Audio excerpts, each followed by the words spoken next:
প্রায় 10 বছর আগে ফরিদপুরের চরাঞ্চলে প্রথমবার দেখা মেলে বিষধর রাসেল ভাইপারের। গেল কিছুদিন এই অঞ্চলে সাপের উপদ্রব বৃদ্ধি ও সামাজিক যোগাযোগ মাধ্যমে প্রচারণায় নির্ঘুম রাত কাটাচ্ছেন স্থানীয়রা। পদ্মায় পানি বৃদ্ধি পায়, চরের ফসলের ক্ষেত, ঝোপঝাড়, এমনকি মানুষের বসতঘরে এই সাপ দেখা যাচ্ছে বলে দাবি স্থানীয়দের। আতঙ্ক, বাড়িতে উঠে আসতেছে সাপ, বাড়িতেও আসে, বাড়িতে মনে করেন বাইরে বাইরে আপনার চলে যায়, কাঁচা ঘর চলে যায়, ঘরের ভিতর যায়, হেরে মুসরাই পড়ে থাকে। আতঙ্কিত মানুষ পড়ে গেছে, এখন কেউ জানে, সব কোন লোক জানে, সব লোক হলো এই যে বর্ষা, সারমান্নই বর্ষা, যাইবো যাইতে পারতেছে না। ঘর থেকে রাত্রেবেলা বের হওয়া যায় না, কিংবা কোনো কাজের জন্য বের হওয়া যায় না। আমাদের চাচা মামা যারা আছে তারা বাইরে কাজ করে, তাদের জন্য খুব ভয় হয়।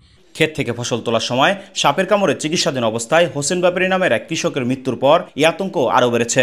আতঙ্ক ছড়িয়ে পড়ায় কৃষি কাজের জন্য শ্রমিকও যাচ্ছেন না ওই এলাকায়। ফলে পরিচর্যার অভাবে নষ্ট হওয়ার পাশাপাশি ঘরে তুলতে পারছেন না পাকা ফসল। কাঁচা ঘাস সংগ্রহ করতে না পারায় গবাদি পশুর খাদ্যের যোগানও দিতে পারছেন না তারা। ঝুঁকিতে রয়েছে শিশুরাও।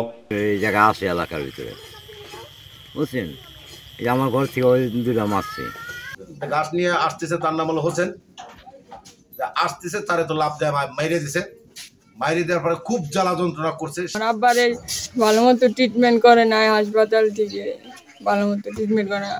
আমার আব্বা যন্ত্রণা নিয়ে মারা গেছে। এটা পদক্ষেপ নেওয়া উচিত, এটা মানে যেভাবে নির্মূল করা যায় সেটাই এখন ব্যবস্থা করা উচিত। চরাঞ্চলে আতঙ্ক ছড়িয়ে পড়লেও এখনো প্রশাসন বা জনপ্রতিনিধিদের কেউ চরবাসীদের পাশে দাঁড়াননি। আতঙ্কিত না হয়ে সচেতন হবার পরামর্শ দিয়ে কৃষকদের মাঝে গামবুট সহ নিরাপত্তা সামগ্রী প্রদানের উদ্যোগ নেওয়া হয়েছে বলে জানালেন ফরিদপুরের জেলা প্রশাসক। সচেতন করার উদ্যোগ নিয়েছি।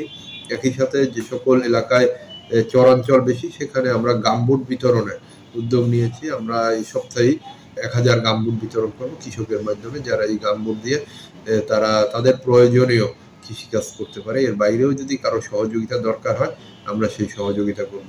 নদী বেষ্টিত চরাঞ্চলে যাতায়াতের একমাত্র বাহন নৌকা। কেউ অসুস্থ হলে শহরের হাসপাতালে পৌঁছাতে অনেক বেশি সময় লাগে। তাই চরাঞ্চলে হাসপাতাল স্থাপন সহ চিকিৎসক ও সাপের অ্যান্টিভেনমের সহজলভ্যতার দাবি উঠেছে। শফিকুল ইসলাম জনি, মাই টিভি, ফরিদপুর।